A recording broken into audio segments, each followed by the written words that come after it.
everyone, welcome back. Today I'll be doing my June wrap-up, and I will try and make this fairly quick, so I know I tend to babble sometimes, so I'll try and keep it short.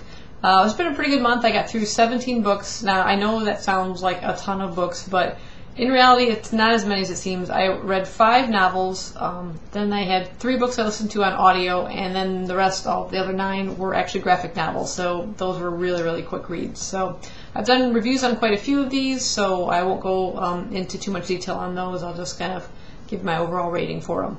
So let's start with the physical novels that I read. The first one was Uglies by Scott Westerfeld. It's first in the Uglies series. I absolutely love this book. It's dystopian, kind of, teenagers, they reach a certain age, undergo an operation, in this case to make them pretty, kind of along the lines of Delirium, where they took away the ability to fall in love. So it has the same kind of feel to it. I love the main characters, the plot, the setting. Shay, the kind of the sort of sidekick in this. I understand there's a manga or graphic novel entitled Uglies, and it's Shay's story. I'm really looking forward to getting my hands on a copy of that and seeing the story from her perspective. But I really enjoyed this one. I can't wait to get started on Pretties. And this one I gave 5 stars. I did a full review on that. You can check it out in the links down below. The next book I read was The Fifth Wave by Rick Yancey, and this is just my ARC copy. This is a YA sci-fi book, but not your typical sci-fi. It's almost more of a surviving the aftermath of an alien invasion. It's really, really well written. I did a full review on this one as well, so you can go and check it out in the links below. Can't wait to see what happens next in this series too, so I gave this one 5 stars.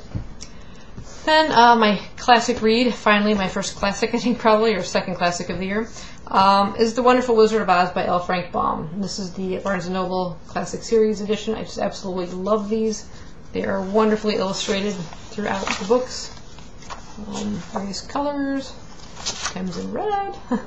And I've never actually read the story of The Wizard of Oz. The only thing I knew about it was the storyline from the movie, which is quite different. There's no red ruby slippers, and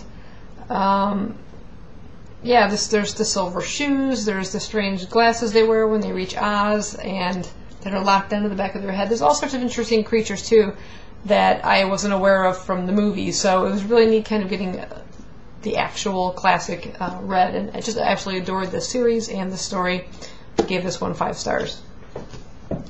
The next one I read, I also did a full review, so you can check it out down below. This is The House of Secrets by Chris Columbus and Ned Vizzini.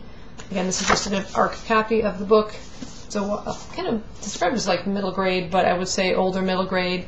I really did not like this book. I did not like the writing. I did not like the whiny characters or the situations that they're sort of put in that seemed a bit graphically violent, if you ask me, including like vivisection and things like that. It's all described in my review for that, but I really did not like this book at all. I kind of struggled to finish it. I only gave it 1 star on Goodreads. And the next one I read, received for review from the author. This is My Zombie Ex-Boyfriends by Susan Soares. This is sort of a YA paranormal romance. It's got wonderful humor in it. I love the storyline. I love the main characters, including all 4 of her ex-boyfriends, who she's sort of inadvertently zombified. Of course, I put a full review on this one as well. I really enjoyed it. I definitely recommend you pick it up, and I gave this one 4 stars. The next ones are the audiobooks that I listened to, and my library just happened to have these available, so I decided to go ahead and give them a try, since everybody seemed to have read these first 2, and I was just falling behind. So they are the first 2 books by Laini Taylor in the Daughter, I'm assuming it's called the Daughter of Smoke and Bone series. I may be wrong, but it was Daughter of Smoke and Bone and Days of Blood and Starlight.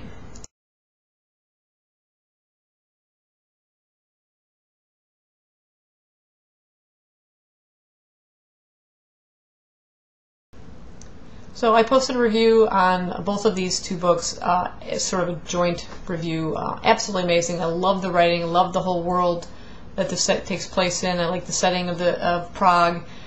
Carew was an excellent main character. Her friend Zuzana, I loved her. She was one of my favorite characters in the book, along with Brimstone, Carew's sort of surrogate father. He's sort of a chimera, and he's like what they call a wishmonger. He trades wishes for teeth, and you find out what these teeth are for as you read the story. Carew sort of has like an unknown past and lives half in the human world and half elsewhere, and that elsewhere is just amazing. All you learn about her past and everything. The first book was sort of more of a romance dealing with her and the seraphim she meets by the name of Akiva.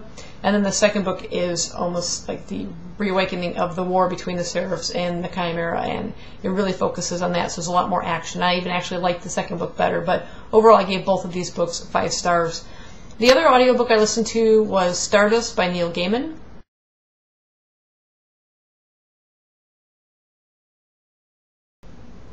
I absolutely love listening to Neil Gaiman's books on audio because usually he reads the books himself, and he just does an amazing job. If you ever have a chance to listen to any of his books, I definitely recommend them.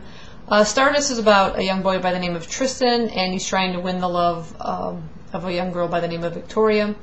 One day they're sitting outside and they see a star fall beyond the wall into the land of fairy on the other side. And in order to win her heart, he promises to bring back this fallen star. And off he goes on this journey. And when he does discover the star, it's only to come to the realization that the star has turned into a girl. And this girl is pissed off, first of all, for having fallen out of the sky, and she's hurt and everything, only to discover now that she's become bonded to Tristan and has to return. She has no choice, basically. She has to return with him. And it's sort of like a coming-of-age story for Tristan, kind of an awakening. And it's a really good story, basically like a darker kind of fairy story, fairy tale.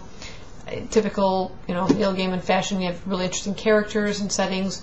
I think I would like in the future maybe to give this a read and sit and read the physical copy of it and give it a little bit more attention. I think I didn't quite give it as much attention as I should have when I was listening to the audio because I was at work at the time. So, your mind wanders and you get a little caught up on the job and everything. So, but overall, I did really enjoy the story, and I gave that one 4 stars. So, the rest of the ones are all graphic novels, and like I said, I went through 9 graphic novels. The first one was one I just heard about through YouTube. Some other people had read it, and this was Friends with Boys by Faith Erin Hicks.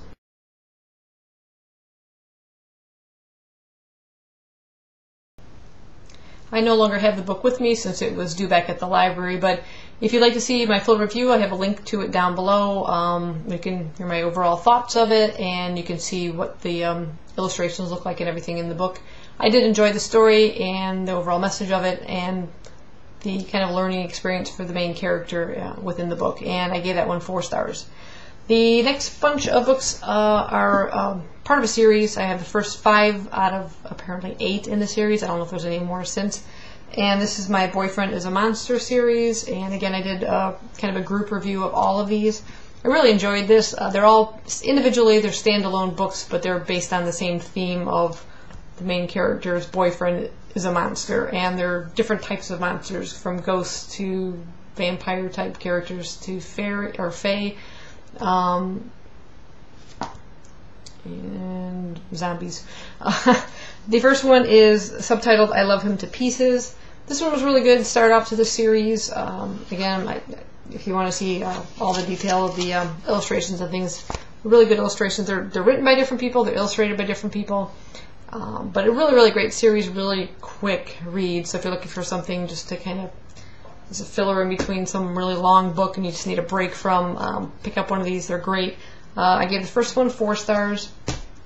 The second one was one of my favorites. This is Made for Each Other. I gave this one 5 stars. This one is My Boyfriend Bites. I like this one as well, and I gave that one 4 stars. The fourth one was my least favorite in the series. I didn't like the illustrations. Which I kind of explained why. I just didn't like the overall story. It wasn't that interesting. I only gave this one 2 stars. And my overall favorite out of all of them was the 5th one, I Date Dead People. This is kind of as a ghost theme to it. The illustrations, the story was excellent. I gave this one 5 stars. The next graphic novel I read was another ghost story type thing, and this is Lola, a Ghost Story. Again, I posted a full review on this. You can go and check it out. This is a super quick read, probably. It's a young adult graphic novel, same as the Boyfriend is a Monster series. That's also a young adult graphic novel. And it's probably geared more on the younger side, I would say, because the storyline is pretty simple, but it's really interesting and intriguing about a boy who can see ghosts, same as sort of his grandmother, who that's what Lola stands for, his grandmother in the Philippine language. and but nobody seems to kind of believe him. They think he just has an imagination, but it's what he comes to terms with it, and how he could possibly use it to help people like his grandmother did. So I overall enjoyed this story. I gave this 4 stars. The next one I didn't do a review on. I just didn't have a lot to say about it. This is Ichiro, and it is written and illustrated by Ryan Inzana. Quite a large, chunky book, but again, not a lot of text throughout it. This was about a boy. Well, actually, let me just reread this part here. A boy adrift in this world. He's raised by a Japanese mother in New York City. His American father, taken by war before he even knew him, Ichiro finds it difficult to figure out where he fits in.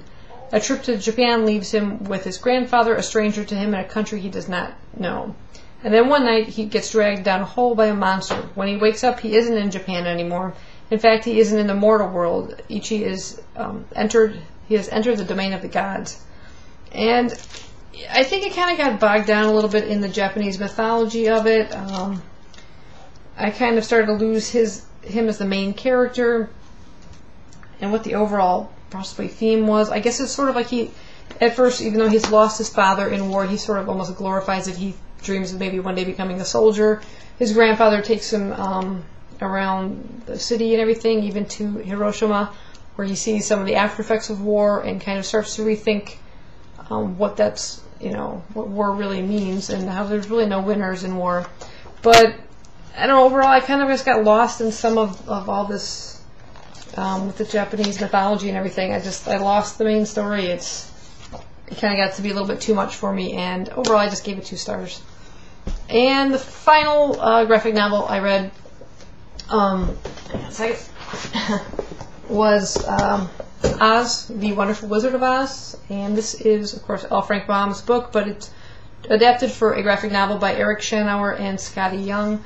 I just happened to come across this one at a comic book shop, and I love the illustrations of it, and it's kind of got a darker look to it, but it really, really closely follows the original novel. So I actually read them in reverse. I mean, I had kind of hold a copy of this, started reading it, and then went immediately and started reading this one, and it's so perfect. I mean, it seems much smaller and everything, but they literally cover everything in the original novel. So if you're looking for a really good adaptation of the classic, I highly recommend this one. Right down to there's the wizard, and they've got the silver shoes, and they wear the goggles, and all the other characters. I wish I could find this picture, but even where they have like the mice pulling the lion out of the field of poppies, they have like a very similar image. I don't know if we'll find it now, but within this book here. So I thought it was great. I am not going to find this. Let's see. I thought I'd get lucky. Oh, there we go. There's the lion and there's the mice. So I mean, it so closely follows it. It was very well done, very well adapted. I gave this one 5 stars. Definitely recommend you pick that one up too. So that's my June wrap up. 17 books. See how well I do next month, and let me know what you guys have read that month, what you read in June, and what you plan on reading in July. I don't tend to do TBRs because I change my mind too quickly, so I'm gonna just see what happens. So thanks for watching. Bye bye.